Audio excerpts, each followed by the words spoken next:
Para o efeito, vamos então contar com a participação de convidados habituais aqui no nosso programa, como é de resto já hábito, que passo a cumprimentar e a apresentar, nomeadamente o Wellington Calazans, que é especialista em assuntos internacionais, é comunicador de profissão e fala-nos a partir da Suécia. Wellington, muito boa noite, bem-vindo a mais uma Conexão. Boa noite, David, bom regresso aqui ao Conexão Angola, boa noite aos colegas do programa e a você assistindo a TPA, é sempre bom estar aqui. Wellington, o presidente francês Emmanuel Macron visitou o Ruanda quando do seu primeiro mandato e desta vez, justamente pelo assinalar desses 30 anos desta triste história, emitiu uma nota a lembrar com pesar este acontecimento, tendo dito, ou melhor, tendo admitido a falha da França. E diz Macron no texto que publicou, nós falhamos, podíamos ter feito alguma coisa, mas não foi feito porque não quisemos. Portanto, ele fala da França de forma particular, mas do resto da comunidade internacional que estava presente e tinha condições para impedir que a situação se alastrasse à dimensão que tomou. Falamos aqui de um acontecimento bárbaro, Wellington, falamos de cerca de 1 milhão de mortos entre Tutsis maioritariamente e também Hutus moderados e que foram maioritariamente, para essa redundância, mortos a pauladas, katanadas e a facas. Portanto, não houve um confronto direto com armas de fogo, propriamente dito, mas ataque brutal e bárbaro. David, vamos começar pela expressão usada aí de culpa, né, pelo presidente francês. Eu faço coro aqui a breve síntese, inteligentemente sutil do professor Almeida, de que não importa muito. Sabe por que não importa, David? Porque a comunidade internacional, especialmente países que fizeram parte de um processo de colonização, no caso aí Bélgica, França, eles não só negligenciaram os avisos que foram dados sobre os riscos daquela tragédia, um número de 1 milhão, mas a cada nova recontagem é possível que seja admitido que esse número pode ser bastante maior por causa das valas comuns ainda desconhecidas, né? Então, esses países que fizeram colonização no Ruanda diretamente ou nos países vizinhos, eles construíram essas rivalidades étnicas. A Bélgica, como sabemos, ela sempre teve como método a disputa entre as etnias para enfraquecer o todo e facilitar o seu comando. É aquela máxima: dividir para controlar, para governar. E o aviso em si, que o professor mencionou aí, a esposa do ex-presidente, do então presidente, para toda a comunidade internacional, foi negligenciado. Observe que 1 milhão de pessoas em 100 dias, em 1994, agora 30 anos, e nós estamos aqui falando sobre um dos piores acontecimentos depois da Segunda Guerra Mundial no século passado. E o pedido de desculpas não é suficiente, não repõe vidas, não repara os danos causados internamente. As feridas, elas aparentemente estão sendo fechadas, mas nós sabemos que a própria forma como o país vem sendo conduzido, com uma série de denúncias sobre desaparecimento de qualquer foco de oposição, inclusive de jornalistas, isso significa que uma mão de ferro continua conduzindo o país. Desde o ano 2000, o presidente está em exercício. Ele foi eleito com 90% dos votos em todas as eleições, mais uma razão para estarmos bastante atentos ao método. Então, David, é lastimável aquilo que aconteceu. E a cada ano, não só com décadas, porque décadas distanciam muito, né, do problema e impede uma reflexão para que outros episódios aconteçam, como estamos vendo agora, por exemplo, em Gaza, né, com Israel, como estamos prestes a ver também com a Sérvia e os países vizinhos.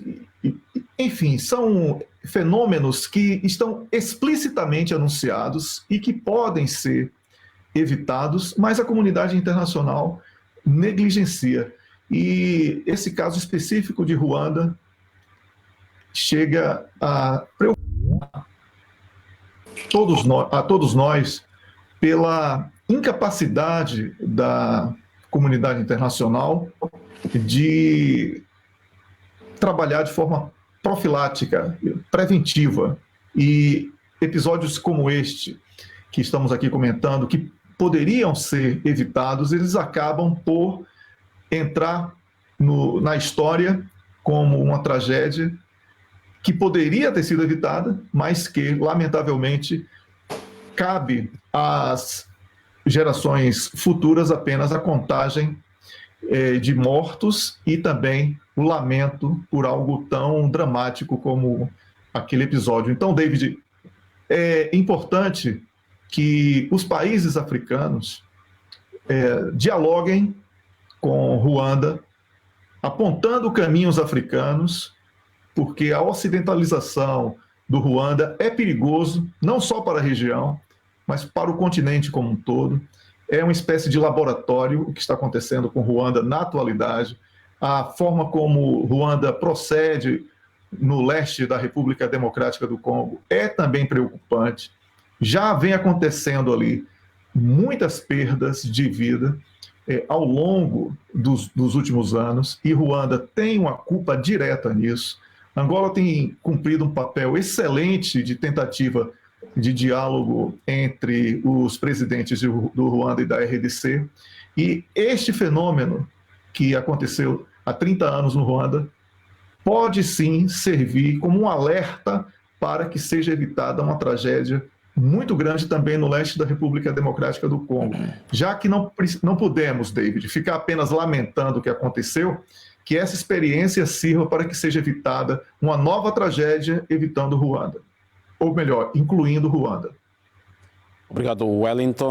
Vamos então olhar para um outro tema que também está a marcar as análises e noticiários durante esta semana, que tem que ver com os 75 anos da NATO. Wellington, 75 anos depois, a NATO que surgiu num contexto muito próprio no pós-Segunda Guerra e depois com o eclodir da Guerra Fria, conheceu então o seu ponto mais alto quando então, depois do final da Guerra Fria, a Rússia cumpriu com acordos que estavam assinados entre as partes, mas a NATO, mais do que desaparecer ou refundar, ela continuou e com alastramento. Portanto, uma organização que, aos tempos dos acordos e considerável fronteira, Suécia, de onde o Wellington nos fala, também é mais um membro desta organização. Das várias análises que foram feitas e na cerimónia de comemoração dos 75 anos, nos discursos ouvidos, ficou no ar um receio de que, com as eleições nos Estados Unidos, se Trump vencer, a NATO teme pela saída dos Estados Unidos. David, a NATO não se justifica. Não há necessidade da existência de um agente provocador do povo russo. A NATO hoje só tem esta função. E um grande complexo de grandeza tenta substituir o Conselho de Segurança das Nações Unidas, expandindo a NATO até mesmo para a América do Sul. Então, é realmente algo que os críticos deveriam trabalhar com muito mais honestidade. Ao falarmos sobre a NATO, nós deveríamos lembrar que não existe mais a antiga União Soviética. Não existe nenhuma ameaça comunista e por isso não há razão de existência da NATO. Essa dúvida que você colocou com muita propriedade sobre o futuro da NATO por causa de uma possível eleição de Donald Trump, ela sepulta todo o discurso de que, ao apoiar a Ucrânia contra a Rússia, a NATO cresceu ao contrário do que Vladimir Putin esperava, porque esse é o discurso. Ora, como é que a NATO cresceu e teme que um único personagem da política nos Estados Unidos da América constitua uma ameaça existencial a este bloco militar? E não venham também com esse discurso de que é um bloco de paz. A Iugoslávia, ou ex-Iugoslávia, está aí para provar. Então, David, a NATO não cresceu, ela inchou, ela está inchada, está doente. É diferente de crescer. Crescer é ter força e estrutura. A Rússia sozinha derrotou a NATO, ainda que ela, de forma envergonhada, negue estar presente na guerra da Ucrânia.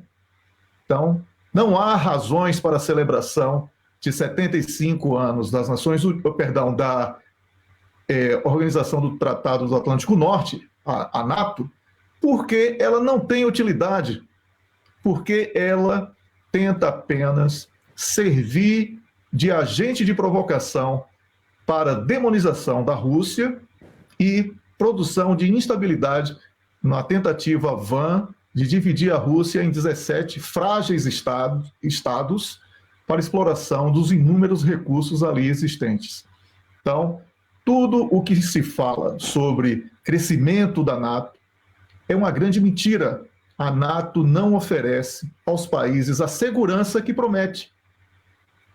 A NATO tem sérios problemas de inadimplência dos países, porque 2% do PIB para esses países é um peso muito grande nas economias. E é por isso que Donald Trump constitui uma ameaça, porque ele diz que quem não pagar não vai ter proteção. Ora, então, já sabemos o que vai acontecer. David, não há razões para a existência da NATO. Esta é a grande chave de um bom debate. Obrigado, Wellington, por essa abordagem inicial. Wellington, voltamos a si. Vamos agora olhar para a questão latente no Médio Oriente, com Joe Biden esta semana a pedir insistentemente, a fazer uma exigência, se assim se pode dizer, a Netanyahu para que haja um cessar-fogo e se abram corredores humanitários para Gaza. Isso acontece depois que Israel lançou um ataque contra um grupo humanitário, portanto, de uma organização norte-americana e que mereceu então o repúdio da comunidade internacional. Israel, ato contínuo, já respondeu positivamente, tendo dito que vai abrir uma via para a entrada da ajuda humanitária, mas isto só não basta para as vozes todas que se levantam um pouco por todo o mundo. A situação continua, são passados 6 meses, Wellington, entre avanços e recuos, todos os dias há gente a morrer na faixa de Gaza, sobretudo agora a fome. Velhos e crianças são as piores vítimas. Fala-se já em mais de 32 mil mortos em 6 meses de conflito, depois daquele fatídico 7 de outubro. Tragédia quando falamos sobre o ataque de Israel contra o povo da Palestina. É realmente um genocídio em curso e no primeiro tema que comentamos hoje, falávamos sobre a possibilidade de que fosse evitada aquela tragédia no Ruanda, e aí temos esse caso de Israel e Palestina, que durante 75 anos isto foi anunciado. Foram 75 anos de anúncio. A Palestina nunca teve nenhuma independência para o seu povo. E toda a tentativa de criação de um Estado da Palestina foi sabotada. E tudo que entrava ou saía na Palestina, em Gaza especialmente, era controlado por Israel. E agora essa ofensiva que já beira o insuportável, é uma situação de calamidade assim, inquestionável. Temos aí uma tragédia humanitária e a comunidade internacional, ela, boa parte, especialmente entre os ocidentais, diz estar chocada e repudiar, ao mesmo tempo em que há o apoio, inclusive com armas. É algo muito dramático o que está sendo vivido. Não há respeito nenhum de Israel pela comunidade internacional. Agora, até mesmo uma instalação consular do Irão foi atacada na Síria, o que significa que a guerra regional, que sempre falávamos aqui no programa, é o projeto, e isso pode também ser aprofundado para algo de proporção mundial. Nós estamos vendo uma população de deslocados sendo atacada, hospitais sendo atacados, cessar-fogo desrespeitado. Nós estamos vendo uma sequência de tragédias porque Israel está tranquilo na certeza de impunidade. E esta certeza de impunidade permite que o devaneio de alguns fanáticos religiosos de Israel pratiquem o terrorismo. A vã crença de que eles são um povo escolhido. Imagine. Então não existe diferença entre um terrorista que pratica atos de terror na crença de que irá encontrar 50 virgens no paraíso e o outro que tem como premissa a determinação de fazer o que lhe vier à teia, porque acredita ter sido parte de um povo escolhido. Tudo é terrorismo e tudo deve ser combatido com o rigor necessário para que esses atos de terrorismo, agora praticados por Israel, apagando toda a solidariedade internacional que conquistou por causa dos sofrimentos na Segunda Guerra Mundial, não é? Tudo isso seja agora jogado na lama. E agora Israel pratica esses atos com a certeza dessa impunidade. O povo da Palestina não tem alternativa. Esse povo está morrendo de fome, está morrendo praticamente abandonado, e temo que o fim do Ramadão, agora no dia 9, possa ser o início de algo muito grave para a região e, consequentemente, para o planeta, especialmente, se não através de guerras, mas especialmente nas economias por causa da questão dos commodities. É isso, David.